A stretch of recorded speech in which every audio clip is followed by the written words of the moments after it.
Bagi masyarakat yang hendak melakukan vaksinasi booster, tim dokter dari Rumah Sakit Islam Jakarta Pondokopi memberikan sejumlah tips untuk Anda.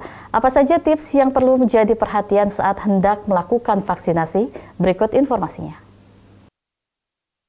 Tim dokter dari Rumah Sakit Islam Jakarta Pondokopi memberikan tips bagi masyarakat yang hendak melakukan vaksinasi dan pasca vaksinasi. Setelah vaksin, menurut tim dokter Rumah Sakit Islam Jakarta Pondokopi yang mengalami komplikasi imunisasi pasca vaksinasi, Dewi Adnan selaku PIC tim vaksinasi Rumah Sakit Islam Jakarta Pondokopi memberikan tips dan arahan bagi peserta yang akan melakukan vaksinasi booster maupun setelah melakukan vaksinasi. Biasanya setelah vaksinasi itu ada beberapa peserta vaksin yang mengalami KIPI. Ya namanya komplikasi imunisasi pasca imunisasi gitu loh ya. Jadi biasanya peserta itu diharapkan memang setelah imunisasi itu di rumah lah ya, di rumah dulu sampai dinyatakan aman untuk tubuhnya karena kan dia bereaksi ya.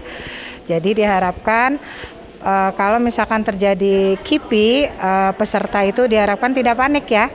Jadi tidak panik, tetap dengan protokol kesehatan. Apabila terjadi nyeri lokasi, biasanya kebanyakan nyeri lokasi suntikan. Peserta diharapkan kalau misalkan nyerinya sangat bermasalah, ya kita bisa menggunakan cara-cara yang pengobatan dulu, misalkan tarik napas dalam gitu kan, relaksasi. Tapi kalau misalkan sangat mengganggu, bisa anjuran minum obat-obat asimptomatik seperti paracetamol. Tapi kalau misalkan sangat mengganggu sekali sampai nyerinya berlebihan, itu berarti nyeri berat ya, itu peserta harus ke Paskes terdekat dengan menggunakan jaminan yang mereka punya. Konsultasi ke dokter. Himbauannya masyarakat yang mungkin yang mau vaksin ketiga atau yang belum sama sekali atau kedua gitu gimana? Ada himbauannya masyarakat? Berarti kalau misalkan mau divaksin, usahakan badan peserta sehat.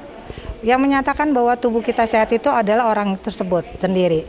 Jadi usahakan kalau misalkan ada waktunya tanggal divaksin, istirahat yang cukup di rumah.